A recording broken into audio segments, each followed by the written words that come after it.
Hey guys, it's Cal. Welcome back to another episode of The Worst of Wattpad. Today, we're going to be talking about a story called Babysitting the Bad Boy by XER. This is a high school romance, which we love on this channel. We love them so much. And oh god, you guys, it's so long. It's not the longest thing I found on Wattpad, but it felt that way. It's 38 chapters, and they're not terribly short chapters either. It was just, oh, I can't believe I made it through. It was a painful process, but I did it. And now here we are at this review, so let's dive right in. Now, our main character is a girl named Marnie, and I believe I can give you the sum of her personality with about three qualities that seem to be just about her only qualities. She likes cereal, she's clumsy, and she's a nerd. So there you go. That's who Marnie is as a person. And it starts out with Marnie is gonna go babysit someone because a friend of her mom's was like, "Hey, come babysit my son," and Marnie's babysitter. So she's gonna go do that. Now we get here, she gets in, meets the mom, and the mom takes her back, and then we've got this bit right here.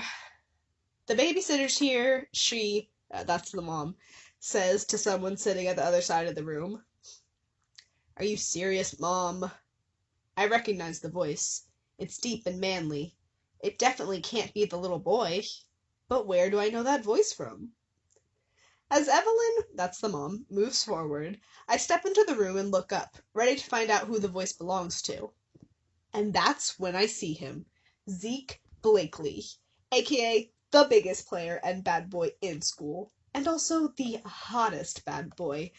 No, actually, he's just the hottest human being in school. So this is our love interest, Zeke. And Zeke, as you may have guessed from the title here, he's a bit of a bad boy, which just basically means he's just a jerk, just all the time. I hate him so much, you guys, and we'll get into more about why as we go along. You'll see. I hate everybody in this book, but I really hate Zeke.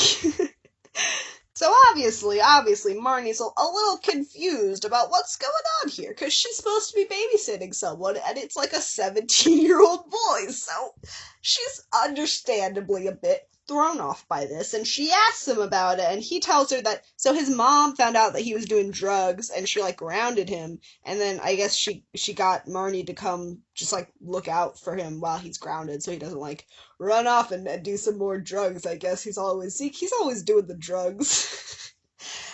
So this is just an odd situation, and I mean, I don't know what I expected. It's called Babysitting the Bad Boy. That's really all we were in for, but it's almost like one of those adoption fanfics. You know the ones, if you've been on Wattpad for any amount of time. It's similar to that, I guess. That's what I was thinking about it when I was going in. So anyway, yeah, she's gotta watch him, and they have some banter. I guess it's supposed to be banter. It's mostly just them just being terrible to each other. They got such good chemistry. And we get down here where she threatens to tell kids at school that, oh, he needs a babysitter, ha ha ha, they'll make fun of him, and he's like, oh, I can make your life hell. Like he does. He's a little dramatic. Then Marnie's just sitting, she's thinking to herself, he's probably just bluffing. What is he supposed to do? Seduce me and get me to sleep with him and give me an STD? Well, that would never happen, because there's no way in hell I'd ever get into a bed with him. Never, ever, ever, ever. So now we know, guys, Marnie's definitely, for sure, just never gonna have sex with this guy. I think we can all agree that it's never gonna happen. We move on to the next day at school, and we get to meet Marnie's best friend, Zoe. Now, throughout this entire book, the author just switches between writing her name as Zoe and Zoey, and I don't even know which way is the right way, which way it's supposed to be, because she just flip-flops back and forth so much, and oh god, guys, it drives me absolutely crazy, but that's not the point I wanted to make here. I went off on a tangent, but the point is that Zoe mentions that this popular jock boy Mason just broke up with his girlfriend, who is the prettiest and bitchiest girl in school. Oh, who I wonder what this character is going to be like. Um, so that comes up later, which is why I mention it now. But that's about all. And then they run into Zeke and his boys, and Marnie. So Marnie just goes, "Oh, hey, Zeke, it's nice to see you again. I had so much fun babysitting you last night." And she says, she's thinking in her head that she said it on accident, but how would you just accidentally just say all of that? How would you do that, Marty? How would you accidentally just all of that spill out of your mouth? I'm like, okay, girl, I guess that's what happened now. And Zeke is all mad because his friends are going to be all teasing him, and I don't really understand why everyone, their reaction to the situation is just like, haha, that's so funny and embarrassing for you, because my reaction would just be confusion. Like, what is happening? Well, this is such an odd situation. Why do you have a babysitter? You're almost a grown man. we get to this next scene, which just gets under, boys, this scene really gets under my skin. It really grinds my gears. Because we've got Marnie and Zoe sitting around eating lunch, and Marnie's kind of in a mood. And so Zoe just says, she goes, "You better be out of this mood by tomorrow." "I am not in a mood." I take a bite of my apple. "Yes, you are, Marnie. Are you on your period or something?" I roll my eyes. "No." "Yes, she is," Zeke says. Oh boy, here's Zeke. I turn my head to see him standing beside our table, with a smirk plastered across his handsome face. "And how would you know?" I say as I glare at him. "I can just tell. It's a gift I have." And this goes on for a while, for more than one scene where he's just, oh god. These quips just keep coming. I love them, boys. He says, "Damn, someone is snappy." He looks at Zoe. It's definitely her time of the month. And then he calls her Satan, and he says, "That's what I call you while you have blood coming out of your..." And tastefully cut off right there. Ooh, I love it. You love to see it. You love to see it, guys. I'm just so endeared when guys insinuate or just outright tell me that I am on my period, and that's why I have emotions. All girls love that. All girls will be very attracted to you if you do that to them, especially as just like a cisgender man who doesn't have periods. So, yeah, take note. We love that, guys. So then we get this nice scene where Zeke, like, he'd broken into Marnie's locker and filled it up with sand, like, as a funny prank. This is his revenge for her, telling people that she was babysitting him and damaging his reputation. So Marnie's like real mad about this, and then the principal comes out and they both get detention somehow and like have to clean up the sand. I don't know why Marnie is also in trouble for this, but okay. Now they have detention together, so we get some more scenes. We get some more scenes of them, really bonding, really getting to know each other. We got nice ass. I stand up straight and glare at the asshole. "Stop staring at my ass and help me." "Nah, I would much rather stare at your ass." Zeke smirks. Oh god. So, he's very charming. He's very charming. I ship it, guys. And then he says he's going to the vending machine. He's like, "You want anything?" And she's just very charmed by this. She's instantly just like, "Oh my god, he's gonna buy me food." It's girl. After all this boy has done, he's gonna spend like what, $1.25 on you? Oh my god, he's such a gentleman. Anyways, he goes off to the vending machine, and enter love interest number 2, Mason Conway, the recently broken up popular jock. He comes in, and he's trying to be like, trying to be a real gentleman. He's like, "Oh wow, I can't believe they're making you pick up the sand. It was you who just got pranked with it." And yeah, fair enough, that's true, Mason. And then Zeke comes back and he's like, "Oh, Zeke, so you're the asshole who did this." And he's like, I don't care. I don't care. He goes to leave and he's like, I didn't catch your name. Marnie, I say in the dorkiest voice ever. Marnie, he smiles. That's cute. My stomach explodes with butterflies. Yeah, okay, alright. This girl's very easily charmed. So she's like, wow, my life has taken such a turn these last few days. I mean, I am currently standing in the middle of the two hottest and most popular guys in school. Oh boy, love triangle. We had no idea that was gonna happen. So then Marnie's back at home, and her mom's like, oh, you gotta go babysit Zeke again. Okay, I guess Zeke was doing some more drugs. So she gets over there, and Zeke's opening the door, and he's like, to what do I owe the pleasure? Didn't your mom tell you I'm supposed to be babysitting you tonight? The smile falls from his handsome features. Shit, damn that woman, he sighs. She probably texted me, but I blocked her number. Why would you do that? She pissed me off. He just blocked his mother's phone number, and that just all I could think about is there's that one meme that's like it's like the white guy meme where it's like he takes a hit of his jewel and it is like, oh, sorry about that hole in the drywall. My mom made me mad and I punched it in, and that's all that's in my head is just that white boy meme. That's who Zeke is. And oh heck, Zeke's boys are over, Cole and Isaac, and they're not supposed to be there. He's grounded, and she's like, you're not allowed to have any friends over, but they don't care. They're still there. She goes in, she sits down, and then we get this. Zeke walks over to me, now move. What? I stare up at him. Move, that's where I sit. Whatever, Sheldon. Did you just compare me to Sheldon Cooper? Yes. I wouldn't be surprised that you watched that show. You're such a nerd. God. Oh, so we get to bring the Big Bang Theory into this, guys. Everybody's favorite show. Only intellectuals watch and enjoy that show. It's almost as high level as Rick and Morty. You gotta have a real high IQ to enjoy the Big Bang Theory. Anyway, she plays some video games with the boys, and Cole and Isaac are like, yeah, she's cool. She plays video games. She's a cool girl. That was a great impression I just did.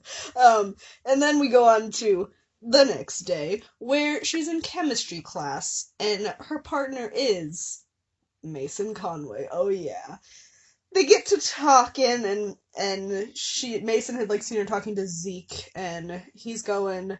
So at first I kind of liked me. I was like, he seems okay. He's like somewhat he's nicer than Zeke, but it all starts to go downhill. He says he's not the kind of guy someone like you should be around. Someone like me? What's that supposed to mean? I mean, you seem very sweet and innocent. Wouldn't want him to screw you over. What do you mean? He looks behind him. Well, look at him.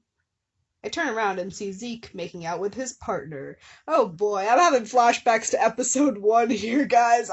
Everybody just is making out in high school in the middle of their class, and everyone's just chill with it. What high school do you go to? Anyway, let's go on with Mason. He knows how to trick girls into bed with him, Mason continues. It would be a shame if he took advantage of you. For some reason, this made me kinda mad. I'd be kinda mad too, Marty. I'm not stupid, you know. I never let him touch me. Good, he smiles. I like that you're not like the other girls, you know. You have self-respect.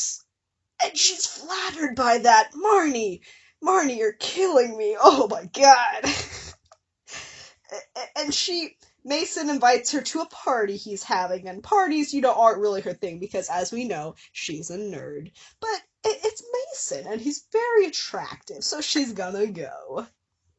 Then Marnie goes to lunch with Zoe, and Zeke and the boys come and sit with them. And then, here's a little bit for you guys. Mason's staring at you, Zeke blurts out. His eyes focus on the jock table. I look over and meet eyes with Mason. He smiles, and I smile back before we both look away. What the fuck was that? Zeke asks harshly. I ship it, Zoe exclaims. We all look at Zoe with raised eyebrows. What a jackass. Next, We all look at Zeke. I love how coordinated they are. I don't know why that's so amusing to me. And he's just like, oh, he just annoys me. He's just annoyed by Mason. Okay. Anyways, Marnie goes to the party with Zoe, and Zeke and the boys are there like always. They're just fucking everywhere. And she gets to go talk to Mason. They start having, a little intimate conversation, and it gets to he's like asking her a question. He's like, "Oh, when was your first kiss?" And she goes, "It was in seventh grade. It was a dare, pretty crappy way to give your first kiss to someone. I wanted to be with someone special." That's usually what people say about losing their virginity. I also want that to be with someone special. You mean you're a virgin? Yeah. I take a drink of my water, feeling my cheeks heat up. That's good. There aren't many of them left at our school, he laughs. It's pretty cool that you've not given yourself to some random douche. And oh god, I hate Mason more and more. This is why I don't like anybody in this book. Why is he such a jerk? Just everybody is. Just everybody is. I also don't get. Oh, there's not many of them left at our high school. Like, listen, when I was in high school, I knew so many kids who weren't having sex. Like, it's not everybody is having sex in high school. I think you're over exaggerating a little bit. The next day, Marnie is babysitting Zeke yet again, and Zeke's got this sister, Maggie, and I just want to bring this up because Maggie is my favorite person in the book because she's trying to make toasts and she keeps burning it, and it says Zeke screws up his face at his sister. What is your problem? What kind of moron can't make toast? And she just goes, "Shut up, slut," and throws the toast at him. And that's what I think Zeke needs. Anyway, she's my favorite. She's the only person that I care about. And here, I'm gonna talk about this for a second because this is the first instance of Zeke just being unnecessarily violent, which happens all the time throughout this whole book. But here's the first real scene of it. Zeke slams the helpless boy against the lockers. "How dare you do that? Who the fuck do you think you are, the president?" I'm sorry, the boy cries, eyes widened in fear. "Zeke, what the hell are you doing?" I pull him from the guy he was crushing against the lockers. "This guy fucking bumped into me and didn't say fucking sorry. Can you believe that?" Is he being freaking serious right now? I turn to the scared boy and help him pick up his books that fell. "Are you okay?" He nods and gives me his best smile. My heart breaks. Poor kid. I straighten up the crushed collar of his shirt and fix his dorky sweater. "All better. Sorry about him." I nod toward Zeke, who's currently death-staring me. "Thanks," the boy lets out, before walking away. I turn to Zeke. "You're insane!" "Why were you hoping that fucking square?" Square? Zeke, who calls people square? What? Okay. Anyway, that's all I really want to talk about. I just wanted to, he bumped into you, so what? Chill out. Just chill all the way out, please, Zeke. Please. It's gonna get worse. It's gonna get worse. And then the next major plot point here is that Mason, he asked Marnie out. So they're planning a date. They're gonna go out now. And then we've got Marty waking up in the morning and Zeke's just in her room. Cool, he's just in her room. Where did he come from? He just walked in. She's like, "How'd you get here?" He's like, "The door was unlocked and your mom isn't here." So cool. And then he's just like, he's looking through her stuff, and then he's just like, "We're gonna go to the cliffside. Like above water. It's like a beach type thing." And she's just like, "Okay." This happens so much in these books, and they just like, where these guys just like break into these girls' houses and like, "Hey, we're going somewhere," and the girls are just like, "Okay." Like, what? She's just cool with this. So they're going to the cliffside now. They have like a romantic bonding moments, they're talking about their sad past or whatever. I don't care that much because I don't care about these characters, so we're gonna skip over most of it. It's a little boring to me. They jump off the cliff in like a romantic way, not in like an edgy way. They jump into the water, and it's like, wow, she's like, Marnie's letting go and living her best life. Cool, cool for her. So then Marnie goes on her date with Mason. They like go to a movie and get ice cream and whatever. They have a nice time, and then one of Zeke's friends, Cole, is throwing a party. These kids just have parties all the time. Like every couple of chapters, someone else is having a party. So she goes over there, she kisses Mason for the first time, and then Zeke is like super high, and she says she's gonna take him home. And he like in the car, he kind of like partially reveals his feelings in kind of like a vague way. So that's going on now because he was just so high, I guess. Okay, and then we get to meet Zeke's dad. Now, Zeke's dad, I'm just gonna say right now, is just an asshole. He is. He's a terrible person. And this is supposed to be like, Zeke's reason for being the way he is or whatever. And here's the thing about this kind of technique.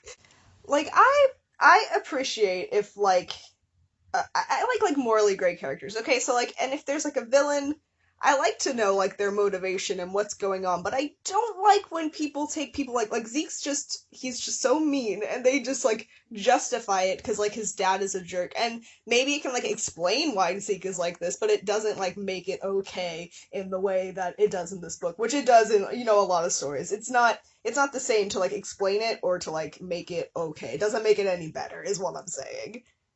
But anyway, Zeke and Marnie talk about Zeke's dad a little bit, and like how Zeke doesn't believe in love, and all that good stuff. We find out in this next chapter that Zeke was apparently like sleeping with Aubrey while she and Mason were dating. Yeah, Aubrey is Mason's ex-girlfriend. We get to find that out, and Marnie's all mad about that because she and Mason become boyfriend and girlfriend in this chapter also, so they're dating now. Anyway, I'm gonna skim a lot here because it's just Marnie and Zeke like just getting mad at each other and then like making up and just like over and over. That's Oh my god. There's like a subplot where Marnie's trying to get Zeke to stop smoking. I think cigarettes and marijuana. She uses it interchangeably, so I'm not sure. But I think she's trying to get him just to stop smoking anything at all. Anyway, it's not that interesting. So we're gonna skip ahead to we've got this chapter here that's actually from Zeke's point of view, where he like starts to realize that oh no, he's in love with Barney. He tells his boys who like they're like oh we already knew because of course they did. And they're like, yo, you want us to help you kill Mason? And he's like, no, we're not gonna kill Mason. He says, the only reason I don't hate Mason is because he makes her happy. Every time I see them in school together, she's smiling. It fucking hurts like hell, but if she didn't have Mason, then that smile would be gone. I can't make her happy. The only thing we do is argue, and I tease her, and she calls me an asshole. Fuck, I love it when she calls me that. It's the closest thing to a nickname she has for me, and she thinks she's insulting me by saying it, but no. I'd annoy that girl so much just to hear her scream it in my face repeatedly. That would be hot. So, Zeke is a bottom confirmed. Uh, but anyway, that's how he's feeling now. He's having a lot of feelings. And he says all that, but he's still he still is not the happiest about Mason. He's still feeling a little violent. We'll see where that goes. But then we go on to the next day, and Zeke is up to his old shenanigans. We got here. Let me just read a bit for you. Um, Isaac and Zeke come into the cafeteria. Isaac is walking backwards fast as he holds his hands up, and a very angry-looking Zeke storms after him. Zeke, would you stop? Isaac yells. Not until I kill you, Zeke barks back at him. He catches up to him and grabs him by the collar of his shirt, then punches him. I gasp and run to the scene, then notice Maggie, which is Zeke's sister in case you forgot, is there, pulling on Zeke's arm. Let him go! Stop, Zeke! She yells. Oh god, what the heck is going on? Zeke punches Isaac again, and Cole runs over, pulling him off of him, but succeeding more than Maggie was. What the fuck, dude? Cole yells as he tries to control Zeke. I got him making out with Maggie, Zeke yells, his eyes on Isaac, who has blood running from his nose. Who knows what else they've been fucking doing and for how long? So, yeah, Zeke's all mad because his friend was, like, secretly dating his sister, and I've never this comes up in this comes up just, like, all the time, and I never really understood, like, why this is such a extreme reaction. Like, okay, like, right now, one of my friends is dating my brother, and when they told me I wasn't, like, I didn't punch anybody. I was just like, okay, cool. I feel like that's the normal reaction. I guess I might be a little more upset if it had been like a secret, but if they knew Zeke was gonna react like this, I understand why they didn't tell him. Anyway, then sorry, I think they're collecting trash outside my house. I don't know if you can hear that. That's a little loud. Anyway, Zeke's dad finds out about the fight he had with Isaac, and like he slaps him, and I don't care that much. That sounds mean, but I don't. I mean, obviously he shouldn't have hit him, but Zeke did just like absolutely beat the crap out of his friend. So I have a little trouble feeling that bad for him in this situation. But let's move on. Let's move on. We've got this next chapter where Marnie she goes over to Mason's house and they start making out. They're getting a little serious. And then Marnie says, "I'm not ready for that." And it says, "He gets off of me." Seriously, we've been dating for months. Okay, Mason. Okay, Mason, chill out. So he's kind of pissed, which, oh my god, I hate Mason.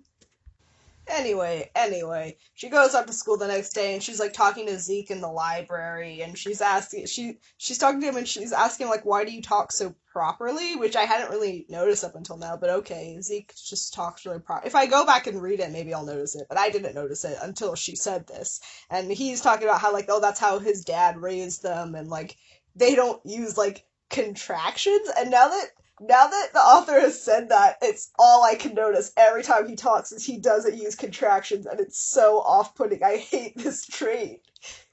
So while they're in the library, they see Mason is there, and oh no, he's making out with another girl because Marnie wouldn't have sex with him. Which do you guys understand now why I feel the way I do about Mason? And this turns into Zeke beating Mason up. Because that's all that Zeke knows how to. That's the only way he knows how to deal with conflict. And Marnie's like telling him, like, stop. I know he's cheating on me, but stop beating up my boyfriend. He doesn't care. So basically, just all of the guys in this situation are just not great. It's just not great. At this point, Marnie obviously breaks up with Mason, and then she and Zeke start like slowly kind of getting together. They're not like officially together or whatever, but they're kind of like making out sometimes and stuff. You know, I'm skimming it. It doesn't really matter. God, you guys, I'm just melting to death in here. I don't really have like good air conditioning in here, and I have to turn off my fan so you guys can like hear me talking. And usually I keep my windows open, but I don't want my neighbors to hear this, so I'm just in this just closed hot little box, and it's killing me, you guys. Anyways, oh no, they have more parties. Zeke beats up more guys. Zeke and Marnie like almost have sex, but then Marnie's like drunk, so they don't. So, congrats to Zeke for reaching like the lowest bar of like being a decent fucking person. I'll give him that. Anyway, now we're having all this drama where like I don't know, Zeke's like he's like ignoring Marnie, he's like avoiding her and like he's like, "Oh, I don't need you." And she's really upset. She doesn't know what's going on. There's like this subplot that I haven't really talked about where like I think Zeke used to be like a drug dealer, or at least he like did a lot of drugs, and like he's friends with this drug dealer who's like he wants Zeke to come back into, you know, his grimy underworld, and Zeke's like, "No, I'll never do it." So he's like, you know, he's threatening the people that Zeke loves. So Zeke's like, I have to protect her by staying away from her. Like he's fucking Batman. I don't care. That's what's going on. Marnie's all upset. And then you know Zeke eventually he beats up his drug dealer guy, as you know he does. We know Zeke at this point, and like he gets over it. He goes back. We're gonna skim the last few chapters because I'm getting so bored, you guys. It's the same stuff over and over again. We're gonna skip. They have a few more ups and downs, and then like finally they get together at the end. Whoa, oh my god, we're so surprised. It's Marnie's 18th birthday, I think, and we get to hear in detail about like all the presents she gets. It's super interesting and important information. Oh, and then oh my god, I forgot about this, guys. I just got like plot twisted a second time. I totally forgot I wanted to talk about this because we find out that okay, wait, let me get to the beginning here so I can tell you. Okay, so Zeke and Marty are making out at school, like apparently everybody does, just right out in the open. And Aubrey comes up and she's like, you guys get a room or whatever, being her annoying self. And Zeke goes, okay, here it is right here. Hey, he pulls me closer, looking at Aubrey. Stop looking at my girl, she's mine. Aubrey goes red. Shut up. Oh, you don't want the secret to get out that you like chicks? Oh, alright. So, yeah, we're dropping it right here at the end. In the last chapter, we get to find out that, Aubrey is bisexual, and apparently she was, like, also has been bullying kids for being gay. We haven't seen any of this, but we're getting told it, right, in this last chapter, and, like, calling them, I'm not gonna say that, slurs for gay people. And Marnie says, she says, I guess it's true that when you hate a person, you really hate something in them that is part of yourself. And oh, I hate this so much. You see it all the time too. And I don't want to go on like a whole tangent, but just stop blaming gay people for homophobia, please. That's all I'm asking. Stop. Anyway, Zeke and Marnie like go on a date for her birthday. They like go to this science museum because Zeke loves to take Marnie there because she's a nerd and she likes that. And while they're there, this like guy is kind of looking at Marnie, and Zeke actually doesn't punch him. So character development, I guess. Zeke's really grown as a person. And then they go back to his house, and oh, they finally have sex. I'm not gonna go into it a lot because I don't. I'm a little uncomfortable. I'll skim a little for you guys. And just one thing I just wanted to that bothered me when I was reading this is he goes, okay, they've been making out for like a minute, 2 minutes, and they're gonna just like go for it now. And he goes, oh, it might hurt. And yeah, it's gonna hurt, Zeke. You barely. Oh God, that was not enough. You didn't have quite enough leading up to the moment, is all I'm gonna say. Yes, it's gonna hurt. And that's just the end. We finish up there. They lived happily ever after. That's it. That's all we got. So I'm gonna end it here for today, guys. I'm not quite sure what I'm gonna do next, but I'll look around and I'll have something new for you pretty soon. I'll see you in the next episode.